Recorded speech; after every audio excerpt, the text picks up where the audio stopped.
भी अनकही सूत्र है। उनके धर्म में यह है, अगर जब कोई तुम्हारा मरने लगे, मुक्ति पाने लगे, तो उसके सिरहाने पैताने बैठकर इस अनकही सूत्र को कहा करो, पढ़ा करो। क्या करो? कहा करो, पढ़ा करो, ताकि उसके कान तक की आवाज पहुंचे। वो अनकही सूत्र क्या है? ला इलाहा इल्लल्लाह परम पिदम जन्म बेखंड स्वर्ग जपे नाम मोहम्मदन। अब इसका तर्जमा सुने कितने मजे की। जैसे हम ला इलाहा इल्लल्लाह पढ़ दे, हमारा ईमान है, हमारा अकीदा है, मन क़ाल ला इलाहा इल्लल्लाह दखल जन्नह। हदीस है कि नहीं? अब ये हदीस बिल्कुल सेम टू सेम हमारे संस्कृत में, वेद के अंदर है। काहे दुनिया के बसने वाले इंसानों जब जान जाने लगे, उसके सिराने पैताने बैठकर इस पवित्र सूत्र को पढ़ो। अगर ये पढ़ लिया, उसकी जबान पे जारी हो गया और वो मुक्ति प्राप्त हो गया, यानी जिससे जान निकल गई, तो वो कहां जाएगा? बोलिए कहां जाएगा? स्वर्ग में जाएगा। किसकी किताब में लिखा है? अमित शाह की किताब में लिखा है, योगी की किताब में लिखा है, नरेंद्र मोदी की किताब में लिखा है। ये मेरी किताब नहीं है मौलाना, आपकी किताब है। आपकी किताब में ये पवित्र सूत्र लिखा हुआ है। आप हमारे हिंदू भाई को क्यों नहीं बताते? अगर ये बता दे कि हमारे यहाँ, हमारे धर्म में ये है कि जब मरने वाला मरे तो उसके जल्दी से जिस्म से जान निकल जाए, उसके लिए अनकही सूत्र पढ़ लिया करो। हमारे हिंदू भाइयों को इनके ब्राह्मण भाइयों ने, इनके पंडितों ने नहीं बताया।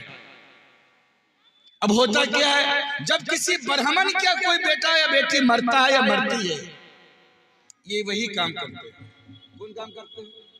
ला इलाहा इल्लल्लाह पापम, सबको बैठा दिया, माला दे दिया हाथ में, सब जब रहा है ला इलाहा इल्लल्लाह पापम, ला इलाहा इल्लल्लाह पापम इल्लल्लाह परम पिदम जन्म बेखंड स्वर्ग जपे नाम मोहम्मदम, जपे नाम मोहम्मदम। ये अपनी औलाद के सिरहाने पैताने बैठ के पढ़ता है, ताकि मेरे बेटी की जबान पर ये जारी हो जाए और वो पढ़ ले, उसको मुक्ति मिल जाए, जिससे जान निकल जाए और वो स्वर्ग में जाने वाला बन जाए।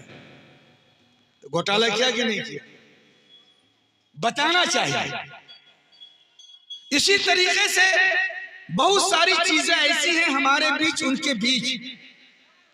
एक है मुक्तेश्वर, जो उनका पवित्र स्थान है। ए भाई चाय वाला पूरे हिंदुस्तान को इधर कर रहा है, तुम जलसा को मत करो भाई। मैं क्या कह रहा था? मुक्तेश्वर। क्या बोला? मुक्त। हिंदू भाइयों का असल धर्म सनातन है, और सनातन पर कब्जा किसका है? ब्राह्मण भाई का। किसका? यहाँ तो राजपूत लोग हैं। राजपूत का मतलब समझते हैं? ब्राह्मणों है। तब तो ठीक है। राजपूत का मतलब होता है कि बादशाह का बेटा। राज के माने बादशाह, और पूत के माने बेटा, बादशाह का बेटा। और राजपूत का एक बड़ा ग्राउंड है।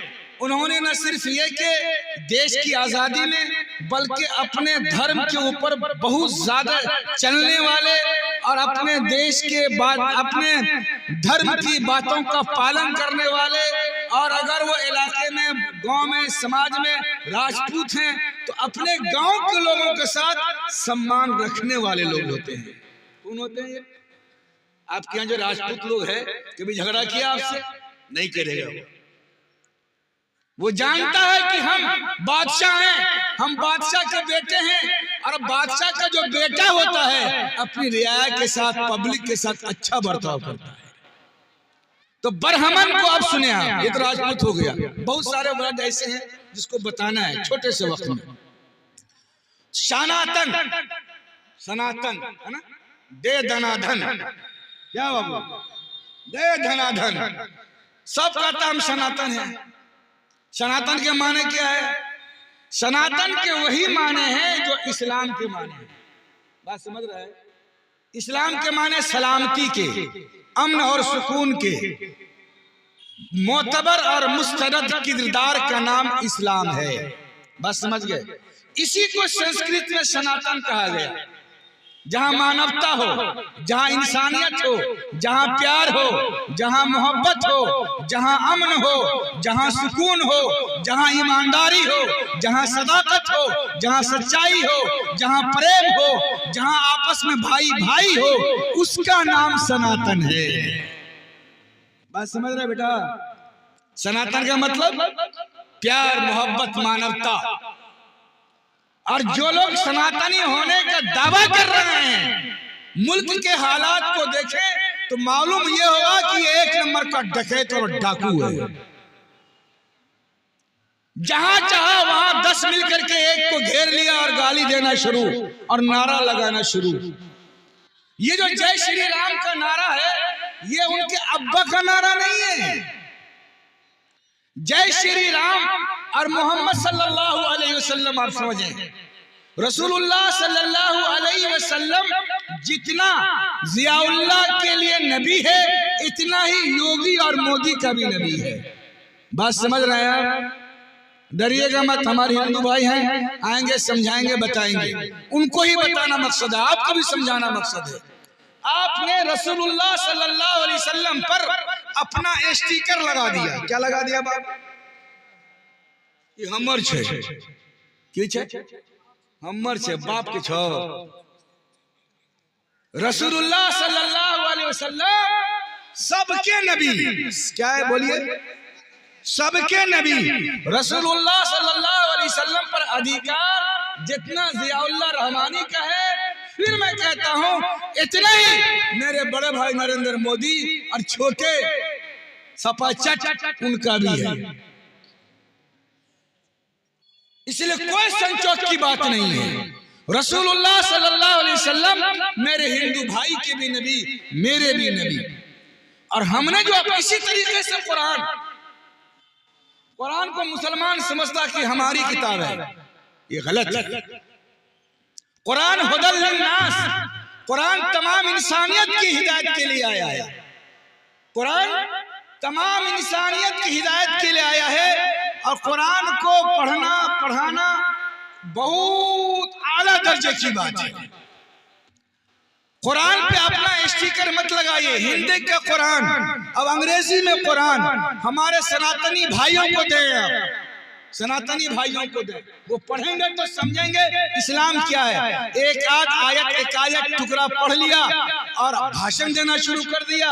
कुरान को तो बड़े बड़े उलमा जो अरबी के माहिर हैं वो नहीं समझ पाए, तो ये ऐरे गैरे नत्थु खैरे कुरान को क्या समझेंगे?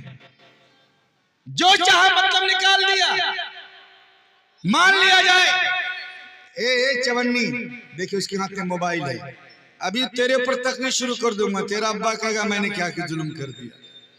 हटाओ, जहन बढ़ता है, इतनी कीमती बातें हो रही है। तो मैं क्या बता रहा, निकल गया पेट से, जाइए। हाँ क्या बोल रहा था? वही तो बोलो। कुरान जितना आपका है, इतना हमारे इस देश में, इस मुल्क में, इस गांव में रहने वाले भाइयों का भी है। रसूलुल्लाह सल्लल्लाहु अलैहि वसल्लम जितना हमारे हैं उतना हमारे भाइयों के भी हैं। इसमें कहीं आपको ये अलग बात है कि हमने अपना स्टिकर लगा दिया। इस स्टिकर को उतारिए और सुनिए, रसूलुल्लाह सल्लल्लाहु अलैहि वसल्लम वमा अरसलनाका इल्ला रहमतल लिल आलमीन, हमने आपको पूरी इंसानियत के लिए रसूल बनाकर भेजा। इसी तरीके से कुरान की बहुत सारी आयतों में यह बात का जिक्र है।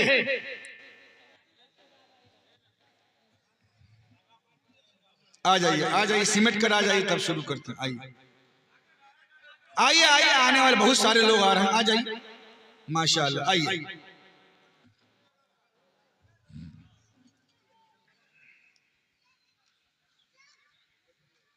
जो हिंदू भाई हैं उनसे भी वैसे ही मामला मोहब्बत पेश कीजिए जैसा कि अपने सगे भाई के साथ करते हैं।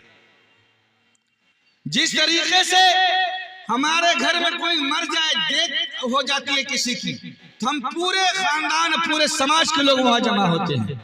हमारे हिंदू भाई के भी अगर कोई डेथ हो जाए, कोई मर जाए, तो आपकी जिम्मेदारी है समाजी होने की हैसियत से, इस गांव के रहने वाले होने की हैसियत से, वो बुलाए तब भी, नहीं बुलाए तब भी उनके घर तक पहुंचिए।